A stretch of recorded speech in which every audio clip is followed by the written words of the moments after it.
हमारे गांव में कोई लड़की शादी के 5 महीने तक गर्भवती ना होती तो उसे एक चमत्कारी कोठरी में 5 दिन के लिए छोड़ देते थे और वो गर्भवती हो जाती। मेरी भाभी के साथ भी यही हुआ, लेकिन जब मेरी बारी आई तो तीसरी रात जो सच सामने आया उसने मेरे पैरों तले जमीन खिसका दी।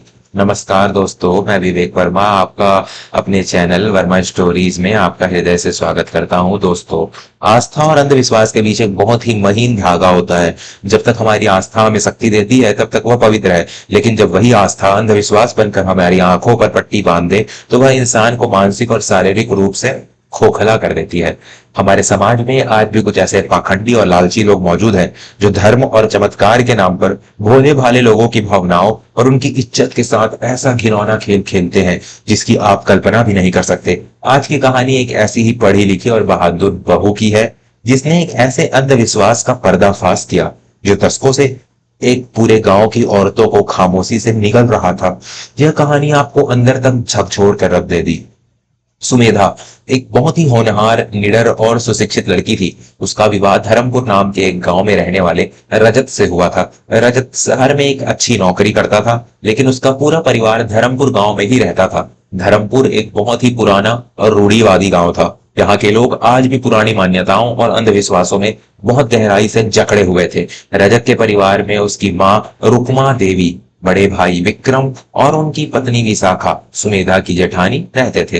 विवाह के बाद जब सुमेधा अपने ससुराल आई तो उसे वहां का माहौल थोड़ा अजीब लगा, विशेषकर उसकी जेठानी विशाखा का व्यवहार। विशाखा का एक दो साल का बेटा था। घर में सब कुछ था, लेकिन विशाखा के चेहरे पर कभी कोई मुस्कान नहीं होती थी। वह एक जीवित लाश की तरह घर का काम करती रहती थी। अगर कोई तेज आवाज भी हो जाती तो विशाखा डर के मारे कांपने लगती थी। सुमेधा ने कई बार विशाखा से बात करने की कोशिश की, लेकिन विशाखा हमेशा नजरें चुराकर वहां से चली जाती थी। धर्मपुर गांव में एक बहुत ही अजीब और खौफनाक नियम था। गांव के मुखिया भैरवनाथ का पूरे गांव पर एक छत्र राज था। मुखिया भैरवनाथ ने गांव के बाहर एक बहुत पुराना मंदिर बनवाया था, जिसके ठीक पीछे पत्थरों से बनी एक बिना खिड़की वाली सिद्ध कोठरी थी।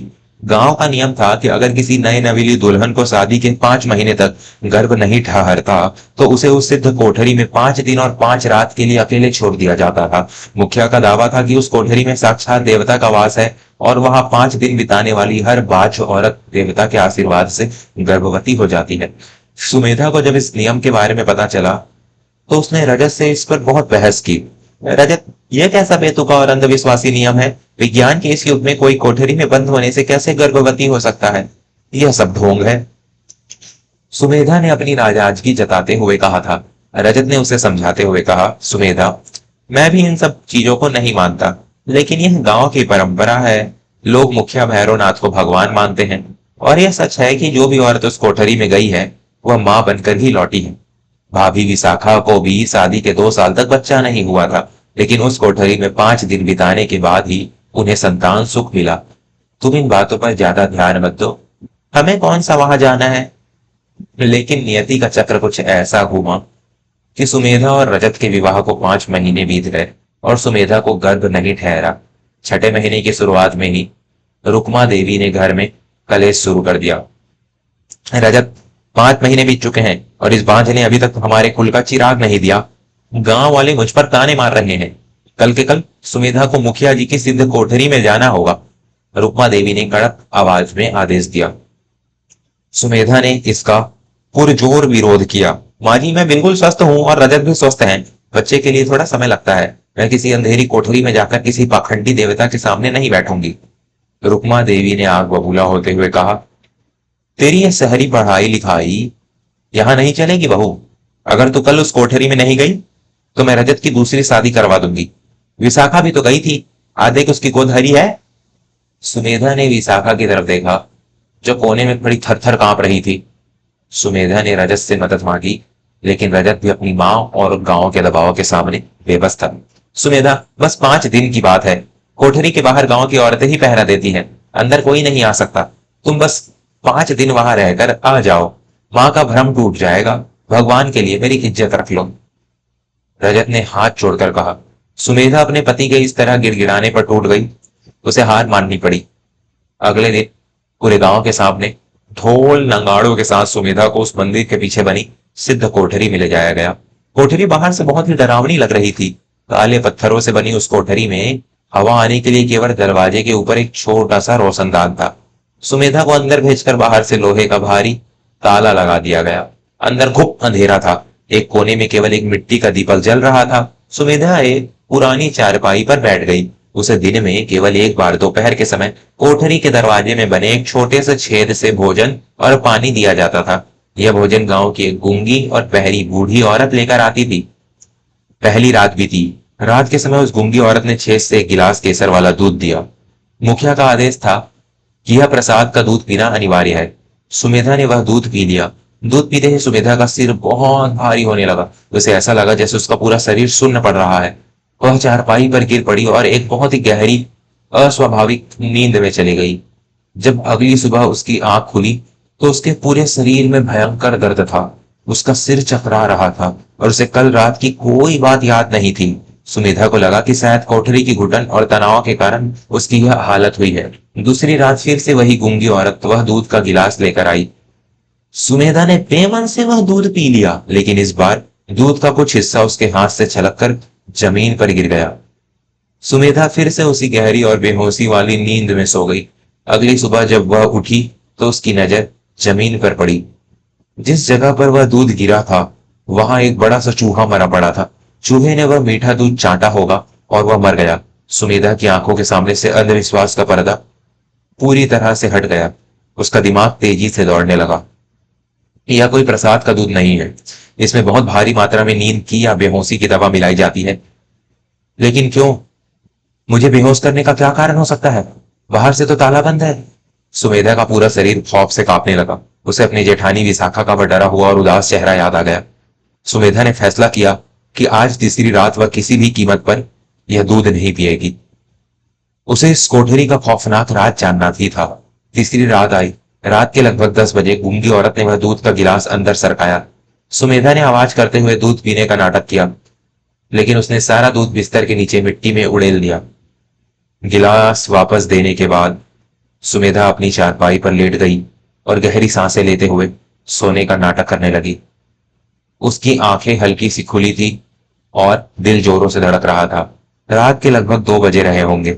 बाहर एकदम सन्नाटा था। अचानक कोठरी के अंदर की एक पत्थर की दीवार से सरकने की आवाज आई। सुमेधा ने अपनी अधखुली आंखों से देखा कि दीवार का एक बड़ा सा पत्थर खिसक कर अंदर की तरफ खुल गया है। वह एक गुप्त दरवाजा था। उस गुप्त दरवाजे से 2 लोग अंदर आए। एक के हाथ में टॉर्च थी। जब टॉर्च की रोशनी उनके चेहरों पर पड़ी तो सुमेधा की सांसें गले में ही अटक गई। उसमें से एक था गांव का मुखिया भैरवनाथ और दूसरा कोई शहर का डॉक्टर लग रहा था, जिसके हाथ में एक मेडिकल बैग चिकित्सा का थैला था। मुखिया भैरवनाथ ने सुमेधा की तरफ टॉर्च की रोशनी डाली और फुसफुसाते हुए डॉक्टर से कहा, डॉक्टर चंद्रकांत, जल्दी करो, यह औरत बहुत गहरी नींद में है। इसे एनेस्थीसिया बेहोशी का इंजेक्शन देने की भी जरूरत नहीं है। डॉक्टर ने अपना बैग खोला और उसमें से कुछ सिरिंज और चिकित्सीय उपकरण निकालने लगा। डॉक्टर ने मुस्कुराते हुए कहा, मुखिया जी, आपका यह धंधा बहुत शानदार है। इन गंवार गांव वालों को लगता है कि कोठरी में देवता का चमत्कार होता है और अब यहाँ शहर से लाए गए अज्ञात लोगों के नमूनों से इन औरतों का कृत्रिम गर्भाधान आर्टिफिशियल इंसेमिनेशन कर देते हैं। इस औरत का पति तो शहर में कमाता है। इस बार आपको बहुत तगड़ा चढ़ावा मिलेगा। मुखिया ने एक बहुत ही घिनौनी हंसी हंसते हुए कहा, हाँ डॉक्टर, इसी चमत्कार के नाम पर तो मैंने इस गांव की हजारों बीघा जमीन अपने आश्रम के नाम करवा ली है। जो औरतें बांझ होती हैं उनके पति मुझे लाखों रुपए दान देते हैं और इन औरतों को तो पता भी नहीं चलता कि इनके पेट में जो बच्चा पल रहा है वह किसी देवता का नहीं बल्कि शहर के किसी अनजान लावारिस इंसान का है। अगर किसी औरत की नींद खुल भी गई तो वह समाज की बदनामी के डर से अपना मुंह नहीं खोलती, जैसे उस विशाखा ने अपना मुंह बंद रखा है। चलो अब जल्दी अपना काम खत्म करो। सुबह होने से पहले हमें यह गुप्त सुरंग बंद करनी है। यह खौफनाक और घिनौना सच सुनकर सुमेधा का खून खौल उठा। धर्म और चमत्कार के नाम पर औरतों के शरीर और उनकी इज्जत के साथ ऐसा अमानवीय और घिनौना खिलवाड़। मुखिया ने पूरे गांव को अपने इस गंदे षड्यंत्र में फंसा रखा था। डॉक्टर जैसे ही एक लंबा सा इंजेक्शन लेकर सुमेधा की चारपाई की तरफ बढ़ा, सुमेधा ने अब और इंतजार नहीं किया। वह अचानक शेरनी की तरह अपनी चारपाई से उठी उसके हाथ में कोठरी में रखा हुआ भारी पीतल का दिया था। सुमेधा ने पूरी ताकत से वह पीतल का दिया डॉक्टर चंद्रकांत के सिर पर दे मारा।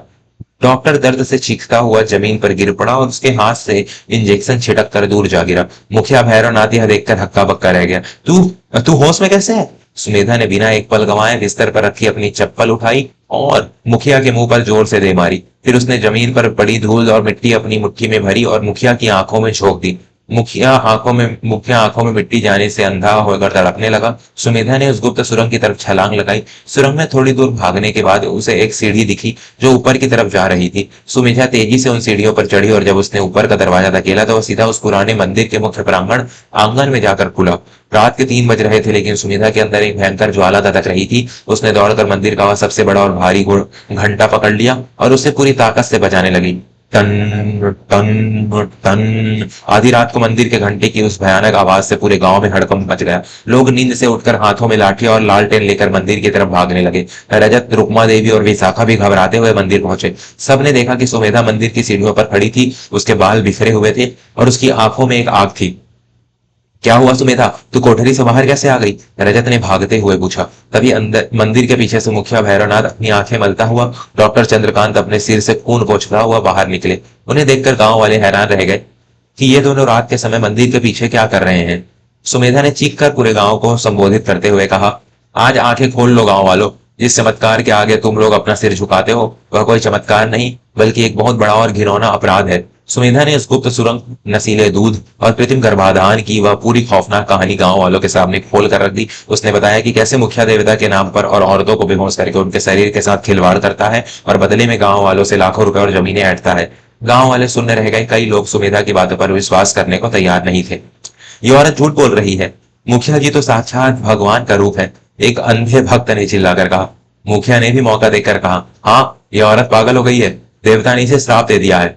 लेकिन तभी भीड़ को चीरती हुई विशाखा आगे आई। विशाखा, जो सालों से खामोश लाश बनी हुई थी, आज उसकी आंखों में एक तूफान था।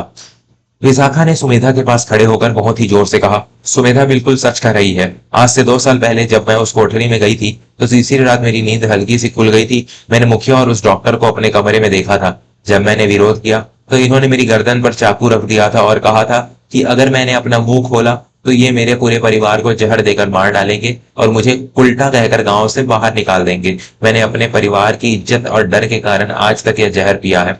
विशाखा की यह बात सुनते ही पूरे गांव में एक सन्नाटा छा गया। उन दर्जनों औरतों के पति और पिता के चेहरों का रंग उड़ गया, जिन्हें लगता था कि उनके घर में बच्चा किसी देवता के आशीर्वाद से हुआ है। भीड़ का गुस्सा एक भयंकर ज्वालामुखी की तरफ फूट पड़ा। मारो इस पाखंडी को, इसने हमारी औरतों की इज्जत के साथ खेला है। गांव वाले लाठियां लेकर मुखिया और उस डॉक्टर पर टूट पड़े। रजत ने भी अपनी पत्नी का सच जानने के बाद मुखिया का कॉलर पकड़ लिया और उसे जमीन पर पटक पटक कर मारा। रुक्मा देवी शर्म से जमीन पर बैठ गई कि उनके ही अंधविश्वास ने उनकी दोनों बहुओं को नरक में धकेल दिया था। कुछ देर में पुलिस वहां पहुंच गई। गुप्त सुरंग की तलाशी ली गई, जहां से भारी मात्रा में नशीली दवाइयां, मेडिकल उपकरण और गांव वालों से लूटे गए जमीनों के कागजात बरामद हुए। पुलिस ने मुखिया भैरवनाथ और डॉक्टर चंद्रकांत को गिरफ्तार कर लिया। उनके इस जघन्य और अमानवीय अपराध के लिए उन्हें आजीवन कारावास की सजा सुनाई गई। उस रात के बाद धरमपुर गांव से हमेशा के लिए उस अंधविश्वास का अंत हो गया। उस सिद्ध कोठरी को गांव वालों ने खुद अपने हाथों से तोड़कर जमींदोज कर दिया। रजत ने सुमेधा से अपने और अपनी मां के व्यवहार के लिए हाथ जोड़कर क्षमा मांगी। सुमेधा की बहादुरी से न केवल उसकी बल्कि उस गांव की आने वाली हर बेटी की इज्जत और जिंदगी बचा ली थी। दोस्तों, भगवान कभी किसी अंधेरी कोठरी में चमत्कार नहीं करते। भगवान तो इंसान के अंदर बसते हैं, उसके कर्मों में बसते हैं। जब हम अपनी सोच को अंधविश्वास की भेड़ियों में जकड़ लेते हैं तो हम खुद ही ऐसे भेड़ियों को जन्म देते हैं जो हमारी भावनाओं और हमारे सम्मान का व्यापार करते हैं। कभी भी किसी बाबा, तांत्रिक या ऐसे किसी पाखंडी चमत्कार पर विश्वास न करें। जो भी परेशानी है उसका समाधान विज्ञान, डॉक्टर और आपके खुद के विश्वास में है। सुमेधा जैसी साहसी महिला इस समाज के इस अंधेरे को चीर कर सच की रोशनी ला सकती है। अगर आज की इस कहानी ने आपके हृदय को छुआ हो और आपको सोचने पर विवश किया हो तो इसे अपने परिवार और मित्रों के साथ अवश्य साझा करें। अपनी अमूल्य राय हमें टिप्पणियों में लिखकर बताएं कि क्या सुमेधा ने उस पाखंडी का सच सामने लाकर सही किया। मैं विवेक वर्मा जल्द ही मिलूंगा आपसे एक और नई मर्म स्पर्शी और प्रेरणादायक कहानी के साथ। तब तक के लिए अंधविश्वास से दूर रहें, सच्चाई का साथ दें और जीवन में हमेशा खुश रहें। धन्यवाद।